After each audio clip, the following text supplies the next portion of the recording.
Hi, I'm Councilman David Patterson, and I'm running to be the next mayor of Hawthorne. As your next mayor, my priorities are economic development, affordable housing, and public safety. I look forward to having your vote on November 5th for Mayor of Hawthorne. So David, tell me about yourself. You know, I'm born and raised in Southern California. Went to school, actually I grew up in Compton as a kid, went to school in Bellflower and Cerritos. Went to El Camino for junior college, right around the corner from here, then transferred to USC, did my bachelor's in business administration at USC, and then kind of jumped into the working world. You know, most of my business career has been in real estate and financial planning. Somewhere along the lines when I picked up my master's degree in organizational development, and actually just finished my PhD in business psychology this summer. Wow. And so very, very excited about that. It's actually been a long-term dream of mine to get my doctorate. But I'm a single father. I have a daughter. She just turned 22. Oh my gosh. You get old quick. Yeah. You get old quick. Wow. 7'1". And she lived in Hawthorne for a long time. She just got her a new apartment over near downtown, actually, and she wants to be an artist. Love it. So, you know, hoping that works out for her. Yeah. And you know, funny enough, I got involved in Hawthorne politics back in 2013. Okay. I had no plans on getting involved in politics. You know, all my dreams, you know, up until now have been around just business and real estate and finance and all that stuff. And you know, I found myself stumbling into a couple of council meetings and just really felt inspired to get involved. And you know, lo and behold, you know, I've got involved in Hawthorne politics. So. Well, how has your experience been being part of the city council? You know, it's been a really great experience. You know, more than what I would have anticipated. So, you know, I started off as the city treasurer, and I had kind of like this insider but outsider's view of the city council. So I'm at all the council meetings, and I know the different people on the council, but, you know, I didn't really know everything behind, like, the decisions that they made. And so once I got on the city council, it was very, very eye-opening. All the different personalities you kind of got to deal with. Right. You know, people reaching out to you in the community, you know, with their concerns and their questions. So there's really a lot of responsibility, but moreover, it's been really, really rewarding. You know, it's just nothing like being able to be the voice for your community and like get things done and bring in some speed bumps, or the dog park that's right over here at the Memorial Center, or just bringing some good projects to the city. So, I mean, overall, it's been a great experience. I'll be honest with you, there's some frustrating experiences. Sure. Not everybody sees eye to eye with you. Not everybody has the same understanding of the same things that you have, right? So you kind of gotta, you know, learn how to communicate your ideas well and build relationships with the people on the council. And so it's been honestly more than rewarding from the making an impact in a community standpoint. It's been very much a growth experience for myself. You know, a lot of people don't really know this about me, but I'm a natural introvert. Really? I love numbers, I love finance, I love business, you know, I love academics. And so my comfort zone is kind of, you know, doing my own thing and just diving into the numbers. And, you know, being an elected official, being a council member has really required me to kind of step out of that and build relationships with people and develop my leadership abilities. So it's been very rewarding in that respect and challenging a little bit too. Yeah, absolutely. When did you decide to run for mayor? You know what? I've been resisting this call for some time. I've had a number of people in the community ask me over the last couple of years to run for mayor and tell me that they think I'll be a great mayor. And a lot of people, you know, part of the city, city staff, friends, family, all that stuff. And I always tell them, like, it's never really been my dream to be mayor of the city. I just want to have an opportunity to make an impact in the community. But I'll be honest with you, though, that, you know, there's been some frustrations with how the city's been run over the last few years. And I feel that, like, just what I have to bring to the city can have the best impact as mayor. Right. You know, when you go out in the community and kind of see the empty businesses, right, the lack of economic development, you know, I see that, you know, we can be doing much better. And it just doesn't seem that the current leadership has either the interest or the capacity, right, to move the city in the direction it needs to go in. You know, you look at like all the cities around us, right, Gardena, Inglewood, Manhattan Beach, Lawndale, Right. All of them are receiving a lot of the businesses and the development and the growth that Hawthorne deserves. Right. And I believe as mayor, I can be in a better position to help bring that to our city. I mean, I'll be honest with you, like, it's been my experience on the council that there's no shortage of interested businesses and developers and companies that want to come into our city. It's just they've not felt welcome to come into our city. I feel that, the city could use a mayor with some business background, economic development background, real estate understanding to really be able to communicate with all these different parties and make them feel welcome in our city. There's so many little things that matters in attracting these companies. Sure. And believe it or not, though, they watch our council meetings, right? They see what kind of cohesiveness we have or don't have. They see what the positions are of the mayor or the council members. And if you watch our or you watch our council meetings, most businesses won't feel welcome. Developers won't feel welcome. Our current mayor doesn't really believe in development, doesn't really believe in economic development, kind of has a desire to keep things the way they are. Right. And so when you kind of watch our meetings, you hear him want to criminalize the homeless and want to, keep projects away from our city. Businesses see that, developers see that. Sure. Not just that, it's a small world. It's not that many companies that operate on these large scales, and they kind of know each other and they talk to each other. And so when businesses try to come into our city and they have a hard time getting a business license, opening up, getting through our planning commission, they see our planning commission is not functioning properly because people haven't been appointed to it. They tell each other and they kind of stay away. So, I've gotten the impression that there's a lot of businesses, there's a lot of projects that are just sitting on the sideline waiting to come into our city. Right. In the meantime, building up around our city and just waiting until the leadership changes. And so I'm just really want to help, represent that change, moving the city into a new direction and really, bring some economic development to our city, bring some greater projects to our city, and really just uplift the city in general. So I decided to run for mayor because I just felt that I can make the biggest impact in really helping my community as mayor. Excellent. And you might have already kind of said this in different ways. Sure. So what will you do differently than the current mayor? And if that leads into your platform, that is amazing as well. The biggest thing that I think I'll do differently is represent economic development. Hawthorne metaphorically has our doors closed to business. We have our doors closed to development. And so one of the first things I'll do is let everybody know that we're open for business, right? That we want hotels in our city. We want jobs in our city. We want restaurants in our city. We want Kaiser in our city. Kaiser tried to come into our city more than once and have been kind of dissuaded to not come. There's been restaurants that want to come into our community and they've been told that we don't want them there. And so the biggest things that I'll do is really represent that growth and that economic development. A good example though, there's a development across from SpaceX, a multifamily development that went up a number of years ago. And that developer had just the hardest time getting all the approvals done and just getting through the process of opening up and being able to break ground. That he told everybody who would listen that he'll never come back to Hawthorne as long as the current mayor is mayor. And so he went right next door to Gardena, and he's building a part 2 to that same development. And so what you'll see around our city is, for sale, for rent, businesses opening up around our city because they don't feel welcome in our city. So, as mayor, I'll make sure that we communicate that we're open for business, that we're open to bringing new projects into our city. Of course, invest into our community. I think that there needs to be greater investment in our police department and public safety. A lot of people come and talk to me and say, one of the concerns they have about Hawthorne is, they don't feel comfortable walking their dogs down the street or them and their spouse just, taking a walk or biking around the community.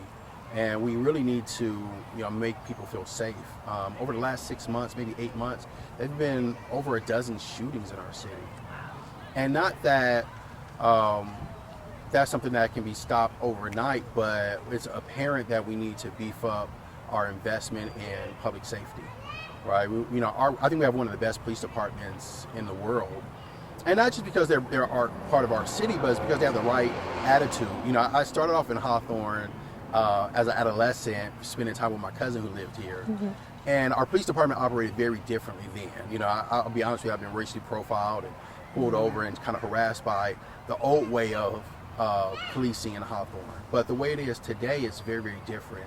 We have a community policing model. We have police officers on bicycle. We have our cops hosting our like a basketball clinic. We have so many different things. We have coffee with the cop. So many different pieces of outreach that our cops take advantage of to build relationships with the community.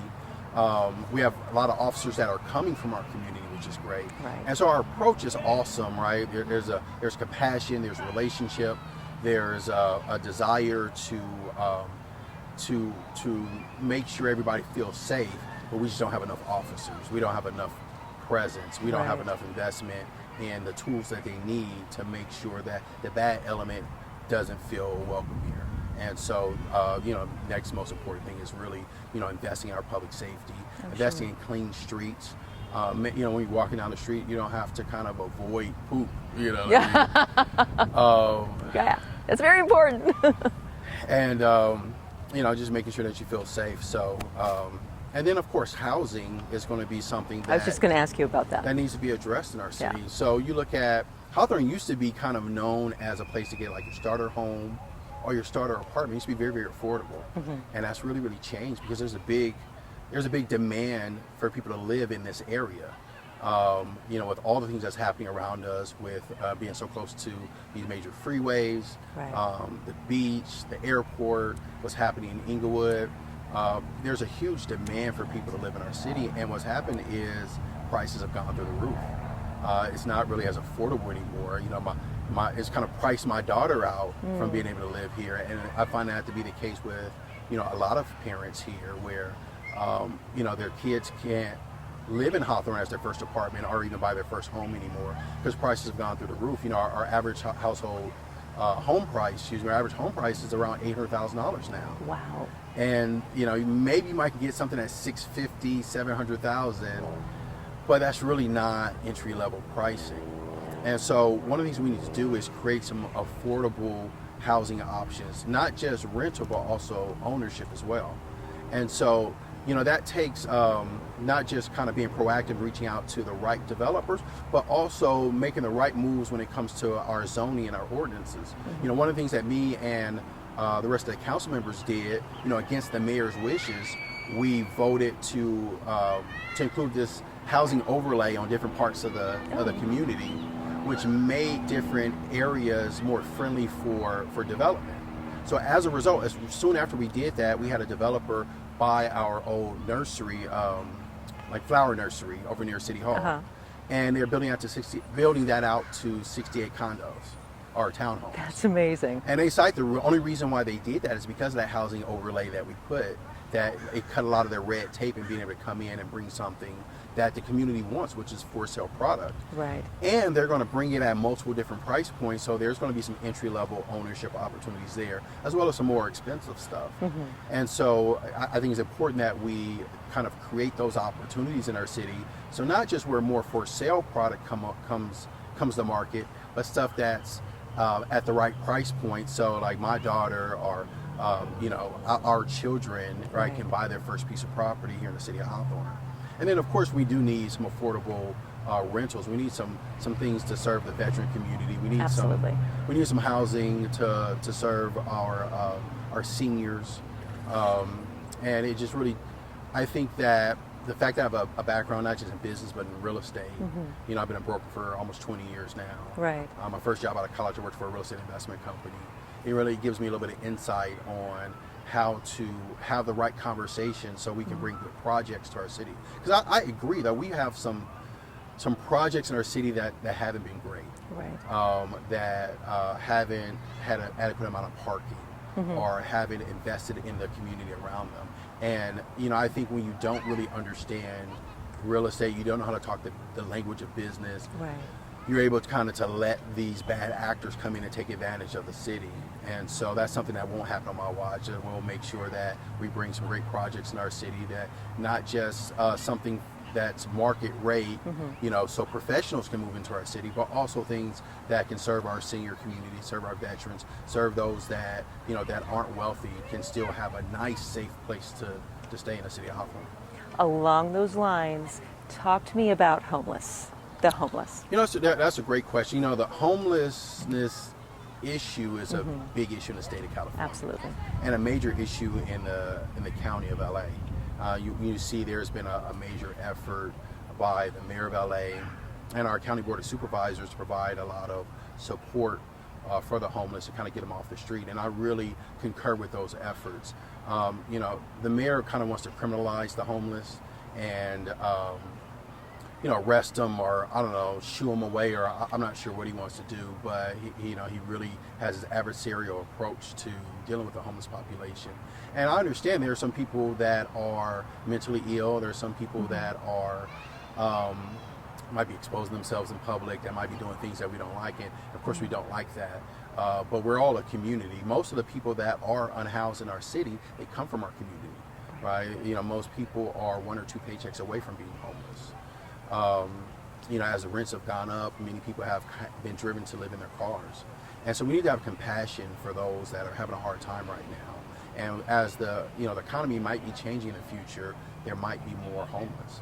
And so one thing I want to do is commend some of my colleagues, Councilmember Alex Montero and Councilwoman Angie Reyes English. They really came together and spearheaded a lot of the initiatives that we have here in the city of Hawthorne to help support our homeless population.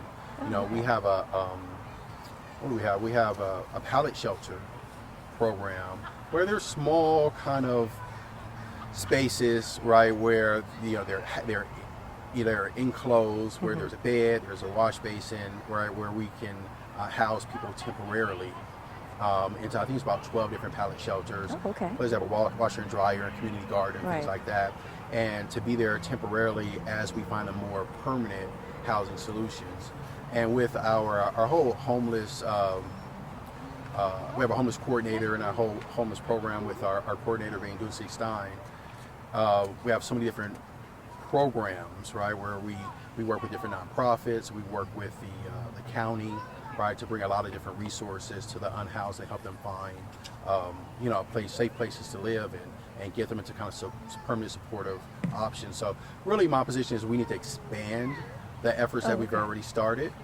We've done a lot of great things so far. It's proven to be successful. We've housed, I'm not sure, maybe over 50 people in the last couple of years. We've really taken it seriously. And I think, it's time for us to continue to expand it so that, one, there aren't homeless on the street, but two, those that need help get the help. And so I think it's a whole strategy we need to have, not from just directly servicing those with mental health issues or those that are currently unhoused, but also making sure there's affordable housing so people don't become unhoused in the first place. And even when it comes to ownership opportunities, I want to expand our first-time homebuyer program. And so I really fought for that. That was championed by myself and one of our other council members, Katrina Manning, to provide some down payment assistance for those looking to buy a home in the city. And so we unveiled that this fiscal year. Wow. But we need to expand it. It's not enough money to help a lot of families, but it's a start. And hopefully with the council support, we can fund it even more and really help more and more families get them in the opportunity of ownership.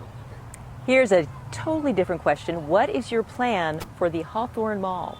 I get that question every day. Right, okay. Especially when I tell people that I'm running for mayor, one of the first things they ask me is like, okay, cool, but what are you going to do about that mall? Right. The history of the mall has been, this approach the city has taken has really been like, let's hope the developer does something nice. And from what I hear, he's always wanted to just put housing at the mall. And the community has not been a fan of that. And so it's been kind of this game of chicken, right? Where we're going to see who blinks first and who's going to do what they want to do first. And it's been 25 years. Obviously, the mall owner can wait some time. A lot of people don't know the company that owns the mall, the family that owns that company are billionaires. They own a lot of real estate all over the place. They bought the property for about $20 million 25 years ago, and I think they want like maybe $200 million for it now. Wow. And so it's gone up in value, whatever the real number is, a lot. And then what's been unfortunate is the city has kind of allowed them to operate, make money from it being closed over the years. The county was renting out some space. Some other businesses are renting out some of the parking structure, and they're renting out the inside for movies. So they're still making millions of dollars a year on the mall being closed. And so it wasn't until the people really had the foresight to bring in some new leadership in the city, electing myself, and even our previous council member Awad, we started to do some things different. So when Awad was the council member, he had the great idea of let's start fining the mall for keeping it in disrepair. Okay. Right, and then when I came on board, one of the things I did, and I'm very proud to say, like I changed the leadership in City Hall. We got rid of the old city manager, we got rid of the old city attorney because they really were champions of the status quo. And they weren't really trying to make anything different. And so I'm very happy to say that our current city attorney, he's very, very aggressive when it comes to litigation. It doesn't really play any mess. And so we've been in litigation, can't go into the details, but we've been in litigation with the mall owner for the last couple of years. We've taken away their business licensing so they can't make money off of a closed mall anymore. We fined them for having it in disrepair, and we're hoping that a combination of the pain that we're creating through cutting off their income and the current litigation will influence them to want to either develop it or sell it to somebody who wants to develop it. And so it really takes a strategic approach. I'm very happy to have kind of brought my understanding of real estate and negotiation to the table, right, to help kind of move us forward. Now, we don't have anything to announce, but I tell you though, as mayor, I would take a much more aggressive approach than what's been taken in the past. Not that I'm saying we need to try to go to war with these guys, but we need to exhaust every avenue to either get them to develop it or to sell it to somebody that will develop it. I know one of our council members, Montero, has an idea of using eminent domain to take the property from from the mall owner. That may or may not be the right approach. Right. But what we do need to do is be very aggressive and making a statement of like we will not allow this type of blight in our city. We will not take this wait and see what happens approach. We'll stop being passive. Like we're the city of Hawthorne. That mall owner is not bigger than us. Not just that, the needs of the community are more important than him making money, and I'm fine with him making money, but he has to bring something good to our community. So, as mayor, it'll be a top priority to really be aggressive with our negotiations. And again, like I don't want to take anything from anybody. I want to make sure that that it's a priority for everybody involved that something happens at that space. And so I think it's possible, though. I know some people who have done business with the mall owner in the past that we can bring in for help with those negotiations. I have a little bit of insight on real estate to kind of speak to different points that might be advantageous to them and advantageous to the city to bring something forward. But as a council member, it's not as much I can do. I'm not the face of the city. I don't represent the city. I think as mayor, I can do a much better job than what's currently being done. Speaking of development, you touched on it a little bit, but if you could talk more about the economic development that you want to see in Hawthorne. I mean, I'm like everybody. We need more restaurants in our city. We need places not just to live, but to shop and to play. And I don't think it's hard. I'll be honest with you. There's a lot of businesses that want to come into Hawthorne. They don't feel welcome. I'll give you a good example, right? Because it's easy to say that, but what's the proof of that? You look at Hawthorne Boulevard and Rosecrans. On that intersection, we have a small Target. We have a Sprouts that just opened up. We have a brewery, and we have a Bossa Nova restaurant. Most people think those are in Hawthorne, but they're not. Oh. All those businesses are in Lawndale, which is a city right next door. Now let's talk about Lawndale, which is a great city, but they're only a population of 30,000 people. They're only 1.5 square miles. I promise you, all those businesses aren't opening up in Lawndale for Lawndale consumers. Right? They look and see all the great consumers we have in the city of Hawthorne. The reality of it is businesses that open up in Hawthorne make money.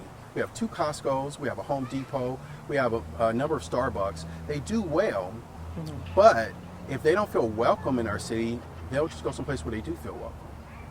And so that's a great example that businesses want our residents to shop with them, right? They want our disposable income. They want our consumers, but they don't feel welcomed by our city. And it's not that there's no place for them to go. If you go down Hawthorne Boulevard, there's a ton of closed down businesses. There's a ton of vacant spaces. There's so much space for us to welcome new businesses into our city. And what they're deciding to do is just open up around our city. Wow. And so we need to change that. We need to make sure that they feel welcome. Like I do believe that my background in business is helpful. I do believe my background in real estate is helpful. But I really think that the most important thing we can do is to say yes to businesses and not say no. Because they've expressed the interest. They want to be in our city. They want our residents to patronize their businesses. We need to make them feel welcome to actually set up shop in our city. Right. I know you're running for mayor, but as a city council member, what are some of your proudest accomplishments? Thank you for that question. Like I said earlier, one of the coolest things about being on the council is being able to see some ideas go from idea and concept to seeing it happen in real life. And so one of the things that I've always made a priority is to listen to what the community wants and kind of bring that to fruition. So one of the first things I did as a council member, I made sure that we brought a dog park here in the city of Hawthorne. Oh, wow. And so I'm not sure, if you have a pet or not, but one thing I found when I've been knocking on doors, campaigning over the years, that probably 1 in every 2, maybe every 3 doors, there's a pet behind that door. Right? We have a lot of dogs, we have a lot of puppies in our city, and I would hear that all the time, that there's no dog park in our city. And so it was one of the first things that I put on my agenda, and I'm happy to say that we did that as a city, and we brought a dog park. It's actually here in the back of the Memorial Center, and it's a beautiful space. In addition to that, communication was something that was brought up to me a lot by the community, of being able to kind of lobby complaints or talk about trash or report things to our city. And so I made that another thing that was on my agenda to get accomplished, is really increasing the ability for the community to communicate with City Hall and vice versa. So we brought out our 311 app. So now everybody has an app they can download that they can report potholes, trash, illegal dumping. That's great. Whatever that they see in the community, they can jump on their app and report it, and somebody will respond to them. They can report it anonymously. Anonymously. They can report, or they can put their name on it, and it comes into City Hall, comes to our police department, and they'll respond. And in addition to that, I'm very proud of things that are kind of technical that's made a big difference, like the housing overlay that we brought to the city. I worked with our city manager and our planning director to conceptualize that and bring it before the council, and 4 of the 5 of us voted for it. The mayor did, unfortunately, but that housing overlay has allowed us to bring some ownership opportunities to our city, all right, and over by City Hall. There's been so many cool things. I mean, even down to we're able to get speed humps installed on the street actually I used to live on, which is right across the street from the school over in Bodger Park. And there used to be so much speeding down that street. So donuts in the intersection and all that stuff kind of got damped down, right? It got eliminated because we got some speed humps, right? Down 147th Street. And so it's been just so many things though that I've had the joy to be a part of in our city. Of course, I appreciate being a part of bringing great community programs to the city. So I work with the police department in a couple different ways. One, I shot a video for them, like a recruitment commercial for them. Oh, wow. To help, support their recruitment efforts, and to help bring some diversity into our police department. Sure. But I've also worked with them to put together a basketball tournament, kind of something for the youth to come in and build relationships with our police department. I work with our Holly Park Neighborhood Association to bring Shakespeare in the Park to our community. And I don't know about you, but I'm a big fan of theater. I'm a big fan of the arts, and it was so great to be able to support these great artists and bring this great performance to Holly Park. So it's just, everything from development to community programs. It's just been so rewarding, and it's just really the tip of the iceberg. I have so many ideas of hotels, of more down payment assistance programs, renter assistance programs, small business assistance programs that we really want to bring to the city. And I'm just really eager, right, to be in a better position to really bring those things to Hawthorne. David, this has been an amazing conversation. I am so honored to speak with you on your trajectory up. As far as I just have a great feeling about you being our next mayor in Hawthorne. I appreciate you and the time that you've spent with us. Thank you so much. Thank you so much. Absolutely.